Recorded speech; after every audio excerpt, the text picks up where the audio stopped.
This is the last diet you're ever gonna need. Finally lose those last unwanted pounds. Okay, this is the promise of the weight loss industry. Really? Now for a reality check, people. 95% of people that go on a diet gain the weight back. In fact, the #1 predictor of gaining weight over a lifetime is having been on a diet. Now, if you are part of this number, do not despair. Clearly, you are not alone. In addition, you can take action, hopefully today, as we can turn this around for you. So if 95% of the people fall off the wagon, you know what this means? This means 5% of them are successful and have maintained it for life. Now, who are these people? And more importantly, what can we learn from them?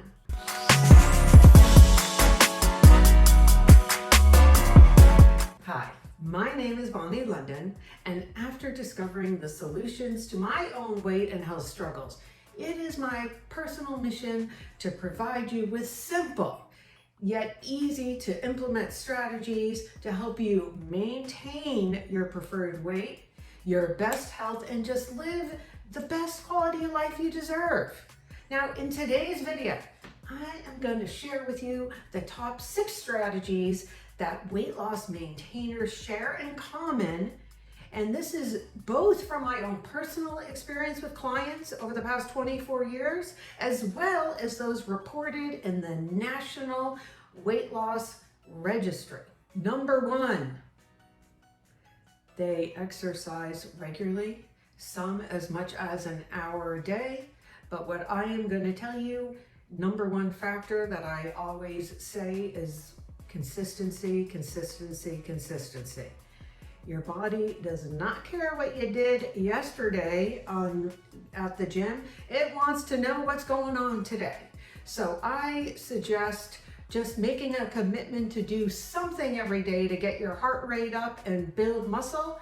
And as little as 5 minutes of doing some sort of push-ups, squats, or doing at least 15 minutes of some high-intensity interval training would still be a way to get you started on your way.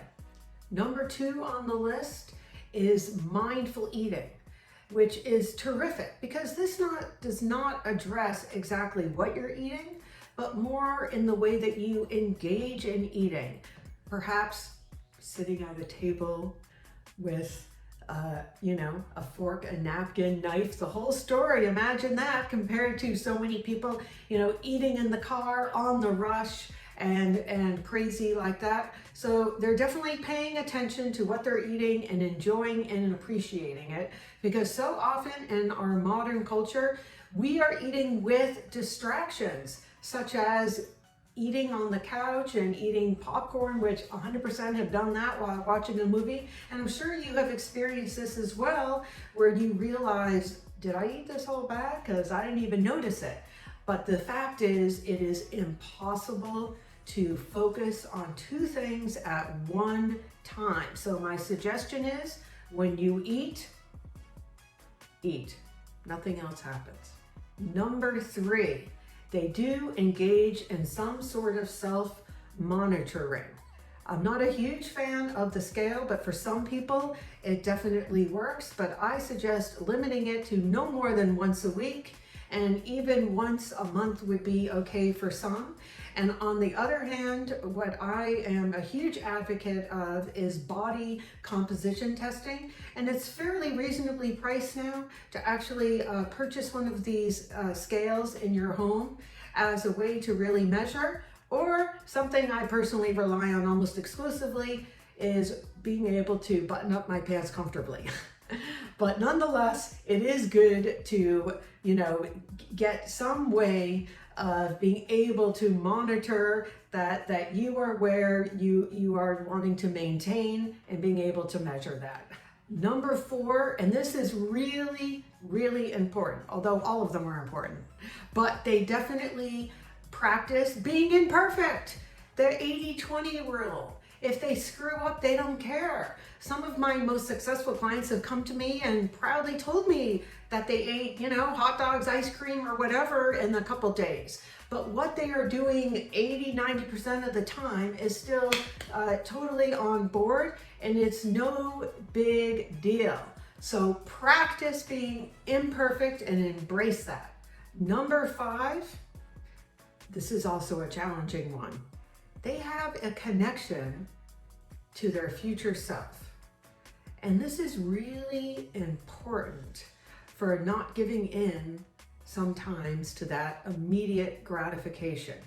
If you can really think about the future person, either next week, 3 years, 10 years down the line, and how you want to take care of that person. And so that can be really helpful in the heat of the moment when you're says, but I want X, Y, Z right now, which once again is fine sometimes, but still trying to keep in mind this bigger picture of your future goals and what you want that to look like is also a key factor to be thinking about. And finally, and perhaps almost most important of all of these suggestions today, is that they have a positive, supportive community. I speak about this so frequently. Before I tell anyone what to eat or move or sleep, I always talk about their environment. And your environment is absolutely the people that you are hanging out with has a huge influence. So my suggestion is, if the people around you are not on board, you can speak to them, create your own community, or join a group that is like-minded and has the same goals that you do. This is critical. Finally, if you have gained and lost that same 10, 20 or more pounds, let today be the day you stop the yo-yo. Hear my passionate plea. If you want to maintain your preferred weight, you are going to need to continue the habits that enabled you to get there in the first place.